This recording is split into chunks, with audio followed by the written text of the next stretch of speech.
What is going on, Philadelphia Eagles fans? I'm going to break down today all the moves the Eagles have made in free agency so far, who they've lost, who they've gained, what I think about these deals. I'm going to grade all the free agency moves so far this offseason. I don't think the Eagles are done. There's going to be more moves to be made, but I'm going to break down the several moves the Eagles have made over the past 2 days, what it means for the NFL draft coming up. The Eagles are picking at the 22nd pick in the 2024 draft. The Eagles also have a ton of compensatory picks. They have a lot of 4th and 5th round picks, 2 second-round picks. It's going to be a great offseason for the Philadelphia Eagles, and man, that offense is looking absolutely incredible, but it doesn't come without some risk. Let's break everything down. Before we get started, if you guys could please hit that like button and subscribe to the channel. It's a great free way to support this channel and help us get up to 5,000 subscribers. We're almost there.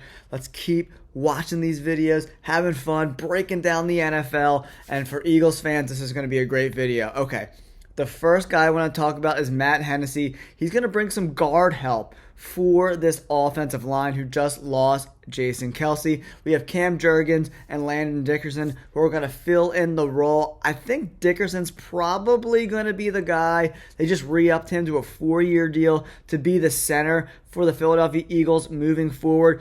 But Hennessy's got a lot of experience, 22 starts for the Atlanta Falcons over the past few seasons. So it says, Matt Hennessy, guard. Philadelphia has agreed to a 1-year contract with former Falcons guard Matt Hennessy on Tuesday. The Eagles addressed some depth issues at offensive line. Obviously with Jason Kelce leaving, which is super sad.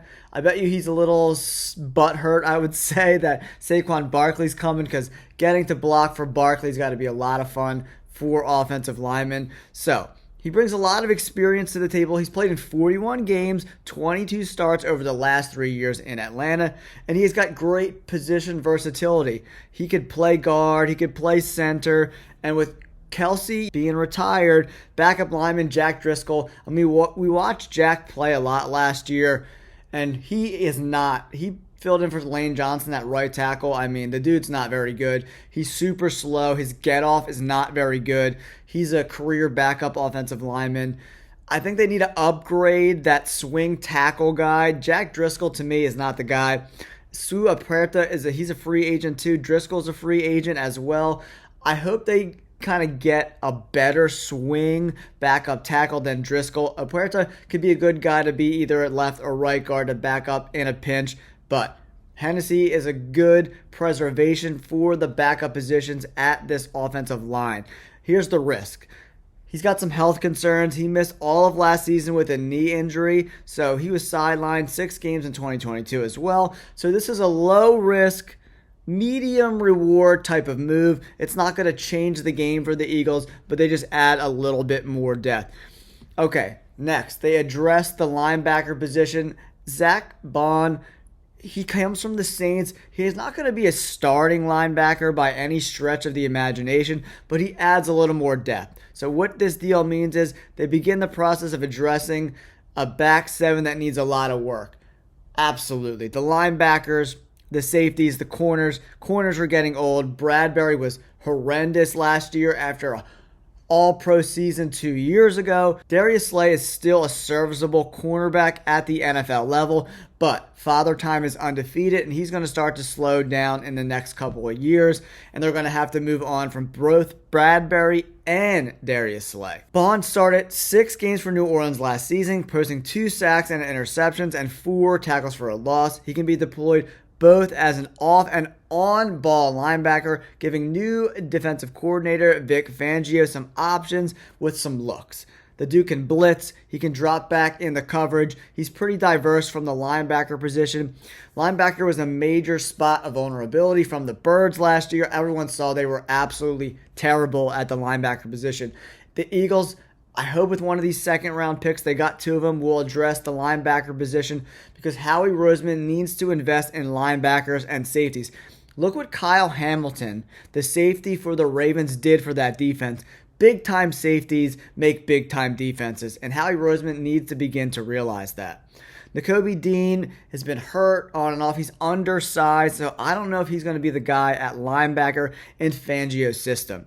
Here's the risk of this deal. The signing is not a cure-all, obviously, for the position. He's got limited production with the Saints.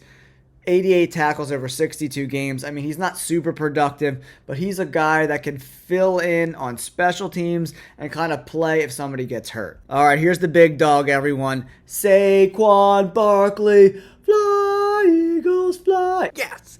I'm super stoked about this deal. DeAndre Swift had a great year for the Philadelphia Eagles last year, and the Bears absolutely overpaid for Swift. He got a great deal. Congratulations to Swift. I'm super happy for you. I'm glad that you were able to use your time with the Eagles to launch yourself into life-changing money. That's great for you. I'm super happy. Swift's a good guy. I hope he has some success with the Bears. They have 2 picks in the top 10, so that offense should be better than it has been in years past. We'll see if Caleb Williams works out. Okay, here's what it means. They agreed on a 3-year deal, $37.75 million, and the deal could be worth up to $46.75 million with some incentives. $26 million is guaranteed. So what does this mean? That means pretty much the first 2 years out of this 3-year deal are absolutely guaranteed, and I'm okay with that. 2 years for a running back at his age, not too bad. And if they want to bring him back for the 3rd year, that means he's been productive the last 2 years. So it's a win-win for the Eagles, win-win for Barkley, who leaves the Giants. Okay, this shakes up the division in a major way for the Eagles. The Giants lose out on a Christian McCaffrey-like talent. Saquon Barkley is a 3-down back who can catch the ball out of the backfield. He can break tackles. He can run in between the tackles, outside the tackles. He is as perfect as a running back comes. To me, besides Christian McCaffrey, he's 1B in that 1A and 1B, 2 top running backs in the NFL. I love this deal for the Eagles. Complement that with Dallas Goedert, A.J. Brown, and Devontae Smith. They have a very solid offense moving forward. The offensive line should be good. Again, Jeff Statlin's one of the best offensive line coaches in the NFL, so if they bring in some young kids in the draft, he's going to be able to coach them up, coach the guys they have up. Statlin is the fucking man. Okay, here's the risk. Obviously, everyone knows Saquon Barkley has been very, very injury prone over his career. So the first few years, not too bad. Didn't miss a lot of games. Ankle, hamstring the first 4 years of his career. An ankle again, he missed 3 games. And then 2020 was the big time injury.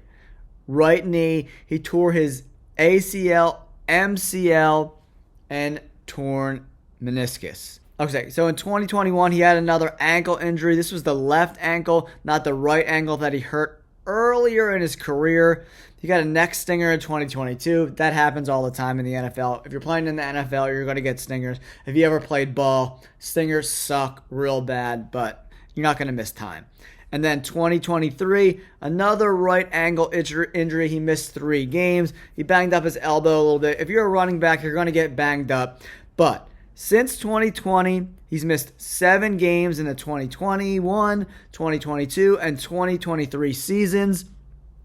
So that's about 2 games per year he's missed. And for a running back that gets the ball a shit ton, that's not too bad. I think those injuries are behind him. Could a freak accident happen? Of course, but that could happen with any running back. So as his injuries are concerned, I'm not too worried about it. All right, everybody, let's move on to another great move that Howie Roseman and this Philadelphia Eagles organization did. They're bringing in Bryce Huff, the DN, on a big contract. I think they overpaid on this deal a little bit, so I'm giving it like a B- grade because they did pay him a shit ton of money for a guy who was essentially a rotational piece. He was extremely productive in that rotation with the Jets, but we don't know how that's going to scale up as he gets more snaps. They made a big splash. The 25-year Huff got a $50 million deal. He's coming off a career year, 10 sacks, 10 tackles for a loss,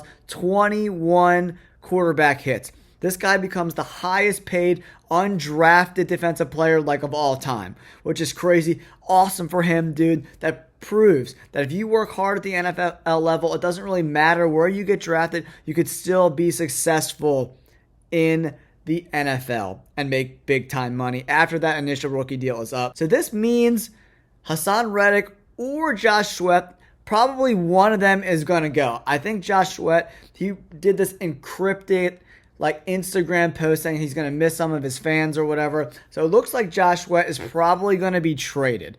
And Huff's going to put into that spot, probably get a lot more snaps than he did. He was in that 400-500 range. Look for him to get 600-700 snaps. I don't think the 700 is probably more likely, probably more in that 600 range. But the dude is serious, man. Here's the risk to this Huff deal. He's had modest production over the last few years. 7.5 sacks in his first 3 seasons before he had a huge breakout year. So, over the longevity of this career, he hasn't been consistently putting up these monster numbers. So they, paid him a lot of money for one solid year of production. He started just 7 games with all those starts coming in the 2021 season. He's been a rotational piece, mostly on pass rushing downs. He's not great against the run. He played 42% of the snaps for the Jets last year, where Sweat and Reddick both played in that 70 to 74% range. So he's probably going to be asked to play 60 to 70% of the snaps for the Eagles. So we'll see how this deal shakes out over the long term. Next up, they're bringing Brandon Graham back on a 1-year deal for his 15th and final year in Philadelphia. I think this is a good cultural move. He's going to be great for these young pass rushers to learn from Brandon Graham how to be a professional, how to be an every down player. He's got a ton of experience, Super Bowl, playoff experience. That is worth bringing him in on a 1-year deal. He's not going to make a ton of money, but the Eagles could use him in the locker room, especially after locker room guys like Fletcher Cox and Jason Kelsey both left for retirement. The Brandon Graham, I give it, C+, Huff B-, Saquon Barkley B to B+, because I'm not sure if he can stay healthy, probably more on the B+ range. And then the other guys, Zach Bond, C+, as well as Hennessy, C+ to B-, because these guys are role players, they're not everyday starters. So the Eagles make some good moves. They add a big piece on offense and a big piece on defense. Let me know in the comments below, what should the Eagles do next? And who should the Philadelphia Eagles draft at 22? I think they're going to go cornerback. The cornerbacks from Alabama look pretty juicy, so we'll see what happens. Don't forget to hit the like button, subscribe to the channel. Thank you for tuning in for All Stuff Eagles. Peace.